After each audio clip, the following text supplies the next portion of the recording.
It's quite common for people to allocate $50 or more per night of accommodations in their travel budget. In this video, I'm going to show you how to save significantly on your accommodation fees, as well as the possibility of getting free accommodations and maybe even free food as you travel the world. So we're going to go over 11 strategies to help you save on your accommodation cost. Strategy number one, of course, is to use comparison websites. Whenever you're going to stay somewhere and you're looking for a hotel, always go to comparison websites so that you can see what the best deal is at that time.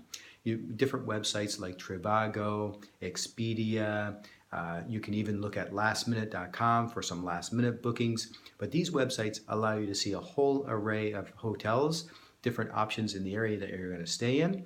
And you can sort by price, sort by whatever amenities you're looking for, and it'll really quickly help you find the best bang for your buck so you get the value that you're looking for the price that you're also wanting.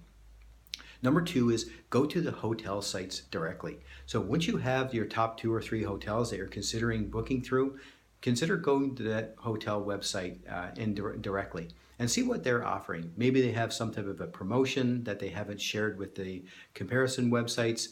Maybe there's some 3-night deal that you can take advantage of. And if there's nothing listed there, consider even just calling the hotel chain and asking them what offers might be coming up for the time that you're going to be traveling, or if they're willing to give you a discount so that they can get your business.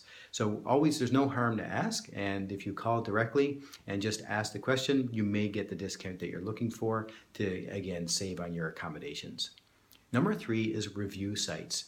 So once you get your couple hotels that you're considering to stay at, it's a good idea to check review sites like tripadvisor.com so that you can look at other people's reviews and ratings and even previous photos that travelers have taken. So not the very nice marketing photos that the hotels post, but actual traveler photos that have been to the hotel. And so you can get a very good idea for what your experience is going to be like when you visit that hotel.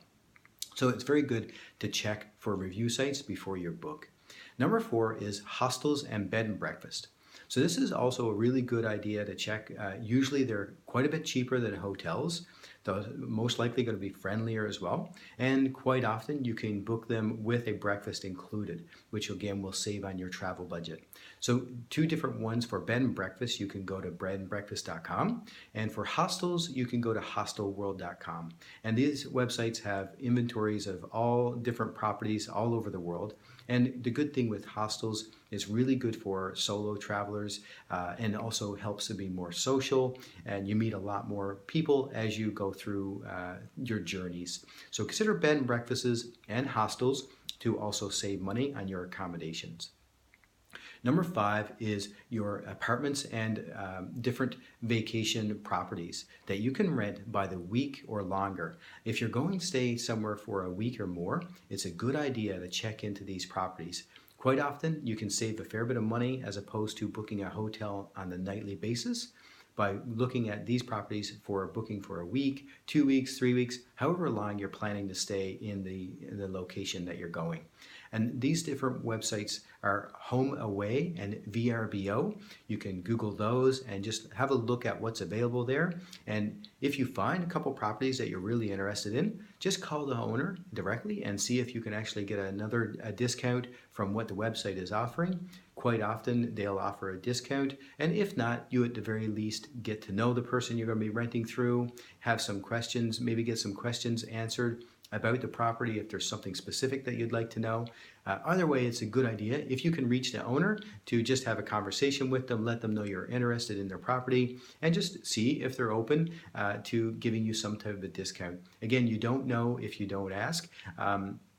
In my experience, I traveled to Portugal and I was actually able to save quite a bit of money for a villa on a resort because it was over the winter. So compared to what the website was saying, once I got talking to the person and we started to have a good communication back and forth, we were able to come up with a really good deal that he was able to actually fill his apartment on the resort for the winter, which he normally wouldn't have, and I had a very good place to stay for a good price.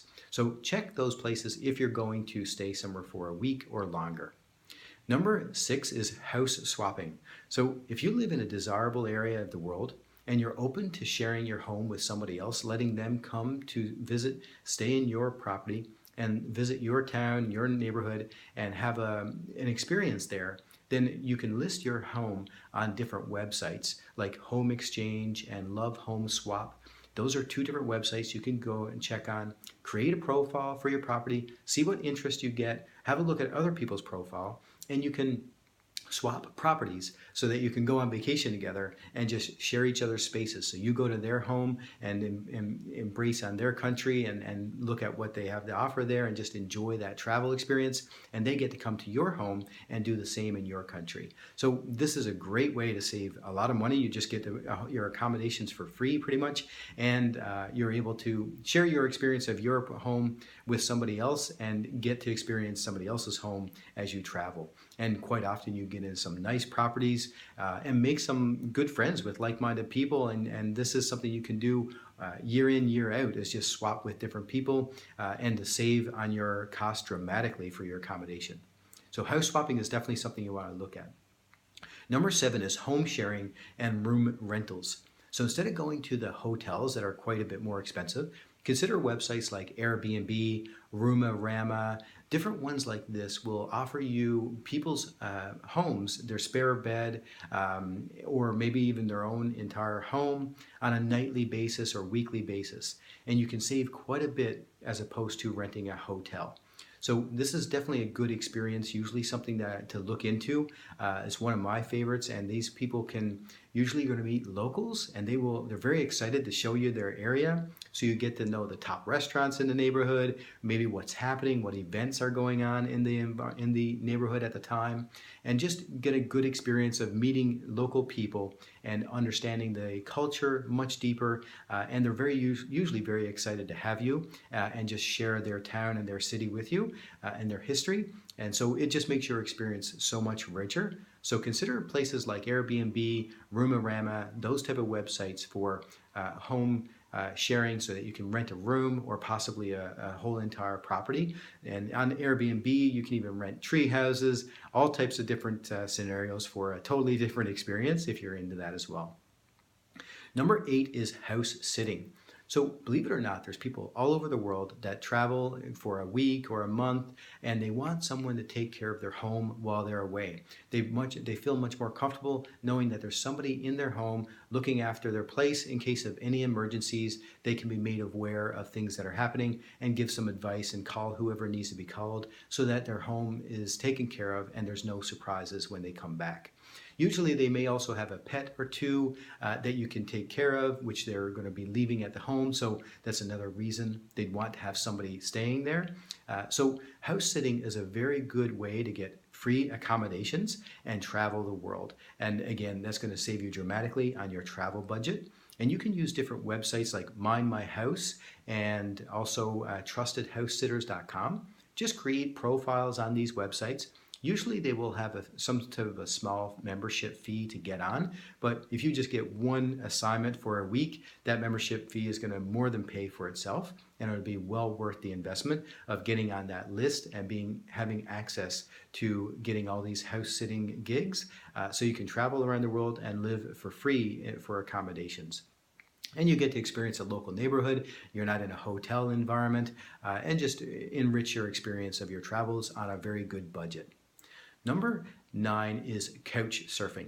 So people all over the world open up their homes so that you can go in and just sleep on their couch for free, or maybe even their spare bed. And in this way, you're going to meet locals again, and they're really wanting to meet you. They're really wanting to share their experience of their city with you. So it's a really good idea. You can use websites like couchsurfing.com. And of course, it's hit or miss. Sometimes you might not get a great host, but the majority are there because they enjoy it. Always look at the reviews for each host. Make sure maybe you pick a host that's has a lot of reviews. People have enjoyed staying with them. And if you do this, it's always good maybe to bring a bottle of wine or something to say thank you. Maybe cook a meal for them or do something to say thank you, because they are giving you free accommodation in their home. And usually they will also give you their time by showing you their place, their experience, and just giving you a really good local experience of the environment. So always check out Couchsurfing as well. That's another great option to save on your accommodations. Again, it's pretty much free, and you get a really good experience with meeting local people and just enjoying that culture. Number 10 is camping. So if you enjoy the great outdoors, why not maybe rent a campsite or some type of a little campground as you're traveling through? These places are going to be much, much cheaper than hotels. And if the weather is good, you get connected to nature, you meet like-minded people at the campsite, and you save quite a bit of money on your travels. If you're going through the US, you can use websites like Reserve America or koa.com, and there's many other websites that you can check. Just look at camping in the area that you're going to, Google that, and look at different websites that come up, and use camping websites to save on your travels, your accommodations. And finally, look at volunteering your time in return for accommodation and quite often food, and most likely also different experiences. So there's different websites all over that you can actually create a profile and join, apply to work at different organic farms, retreat centers, all these different experiences that you can just basically work for 4 to 5 hours a day for maybe 5-6 days a week, and then you get most likely your afternoons off or your weekends off to enjoy your traveling, and you get free accommodations and free food. Different websites are wwoof.org, so Worldwide Opportunities on Organic Farms, and also HelpX and Workaway.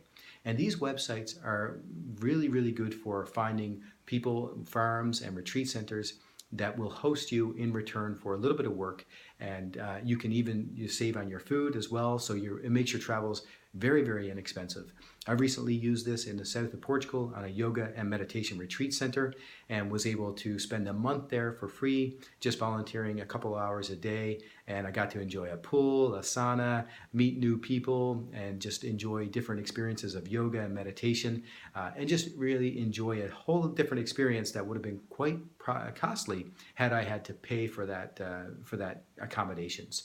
So definitely check out Worldwide Organization Opportunities on Organic Farms and Workaway. Create a profile there, see what's available in the area that you're going, and volunteer your time and see how it goes. Even if you volunteer for a week or 2 weeks, it's a really good experience to experience a culture and to learn different things, as you may learn how to do a garden or build some shelter.